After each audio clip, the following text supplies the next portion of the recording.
নমস্কার বন্ধুরা। শীতকাল মানে পিঠে পিঠে পুলির গন্ধ এখন আনাচে কানাচে প্রত্যেকের ঘরে গেলেই আপনি পেয়ে যাবেন। তো সেরকমই সুন্দর লোভনীয় পিঠা যদি খুব সহজে আমরা বানিয়ে খুব সহজে পরিবেশন করতে পারি, সেটা হলে তো আর কোনো কথাই নেই। চলুন সেরকমই একটা সুন্দর লোভনীয় নরম তুলতুলে পিঠে আজকে তৈরি করি, যেটা দেখতে যেমন লোভনীয় লাগছে খেতে অসম্ভব মজার লাগে। তো এই পিঠাটা তৈরি করতে তেমন বেশি উপকরণ লাগে না, খুবই সহজে তৈরি হয়। তো এটা তৈরি করতে আপনার চালের গুঁড়ো, আটা, ময়দা সেরকম কিছুরই দরকার পড়বে না। এই যে নর্মাল যে সুজিটা হয়, এই সুজিটাই মিডিয়াম দানার আমি নিয়ে নিলাম। ছোট দানারও হলেও কোনো অসুবিধা নেই।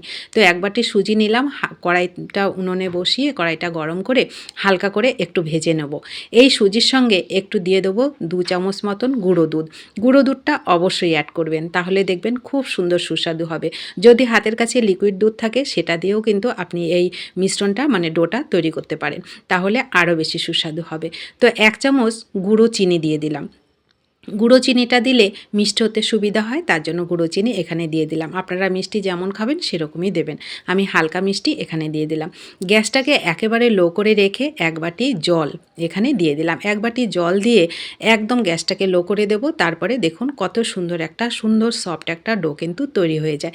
গ্যাসটাকে এই মুহূর্তে আমি অফ করে দেব, দিয়ে এইটাকে আমি নামিয়ে নেব। এটাকে নামিয়ে হালকা গরম অবস্থায় কিন্তু এটা সুন্দর করে মেখে নিতে হবে। দেখুন ডোটা কত সুন্দর হয়ে যায়।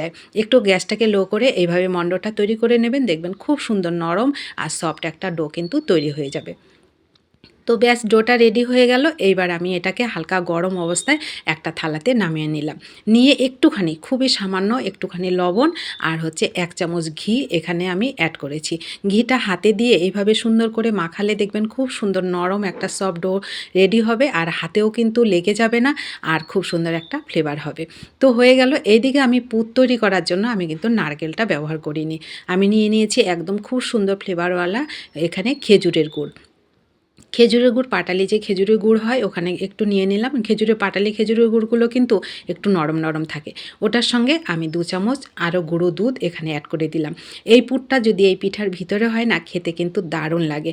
এইভাবে একদিন খেয়ে দেখবেন। আপনারা তো নারকেলের পুর দিয়ে খেয়েছেন, এইভাবে একদিন খেয়ে দেখবেন, দারুণ লাগবে। কিন্তু পিঠাগুলো খেতে খুব সহজে তৈরি করা হয়, খুবই সামান্য উপকরণে তৈরি হয়, আর খেতে অসম্ভব মজার লাগে।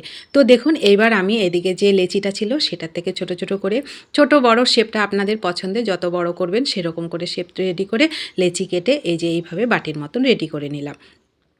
এইবার আমি ওই যে পুরটা রেডি করেছিলাম গুঁড়ো দুধ আর খেজুরের গুড়ের, ওটা এর মধ্যে দিলাম, দিয়ে এই যে খুব সহজ একটা শেপ এগুলো আমি তৈরি করলাম। এগুলো আমি ল্যাংচার মতন তৈরি করছি, যে মিষ্টি ল্যাংচা মিষ্টি দোকানে পাওয়া যায় সেরকম করে শেপটা রেডি করে নিচ্ছি।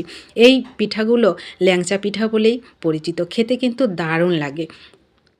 তো দেখুন আমি ভেতরে পুরগুলো দিয়ে, পুরটা আমি অল্পই দিচ্ছি, আপনারা যদি বেশি করে দিতে চান সেক্ষেত্রেও কিন্তু দিতে পারেন।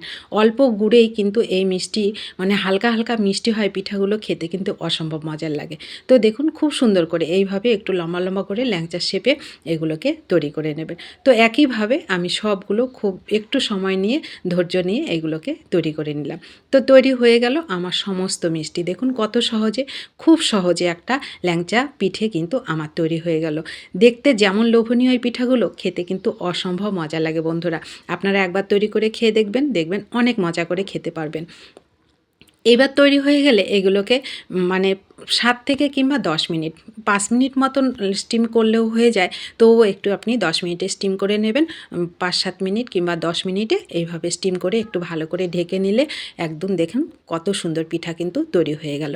এইবার গরম গরম অবস্থায় এগুলোকে আমি নামিয়ে নেব। পিঠাটা যখন একটু হালকা ভিজা ভিজা থাকবে তখনই এর উপরে গুঁড়ো দুধ দিয়ে দেবো। গুঁড়ো দুধটা দিয়ে আর কোনো ধরার কোনো দরকার নেই, কারণ গুঁড়ো দুধ এমনিতেই একটু হাওয়া লাগলে জড়ো হয়ে যায়। তারপরে এই পিঠাগুলোর মধ্যে তো ভিজে ছিল, কিন্তু পিঠের মধ্যে যখন ভিজে ভিজে অবস্থায় আপনি এগুলো দিয়ে দেবেন, দেখবেন খুব সুন্দর লেগে যাবে। আর এগুলো যখন আপনি খাবেন তখন তো অসম্ভব মজার লাগে। তো কেমন লাগলো এই ছোট্ট সহজ রেসিপিটা অবশ্যই কমেন্ট করবেন। ভালো লাগলে অনেক অনেক শেয়ার করবেন। নতুন বন্ধু হলে চ্যানেলটা সাবস্ক্রাইব করে আমার পাশে থাকবেন। যারা পাশে আছেন, আমাকে সবসময় সাপোর্ট করছেন, তাদেরকে আমার অসংখ্য অসংখ্য ধন্যবাদ ও ভালোবাসা। সকলে অবশ্যই ভালো থাকবেন। আর এই শীতে এইভাবে যারা একদম পিঠা তৈরি করে খেতে পারেন না, তারা এইভাবে পিঠা তৈরি করে খেয়ে দেখবেন। অনেক মজা করে খেতে পারবেন এবং পরিবারের সবাইকে খাওয়াতে পারবেন। তো দেখুন, আমি একটা কেটেও দেখাচ্ছি। দেখুন ভেতরের মানে গুড়টা কত সুন্দর গলে গেছে। আর এই ঝোলা গুড়টা যখন আপনার মুখে পড়বে, তখন কিন্তু অসম্ভব মজার লাগবে। তো দেখা হবে নতুন কোনো রেসিপিতে। ততক্ষণ অবশ্যই সকলে ভালো থাকবেন, সুস্থ থাকবেন। ধন্যবাদ সবাইকে রেসিপিটি শেষ পর্যন্ত দেখে আমার পাশে থাকার জন্য।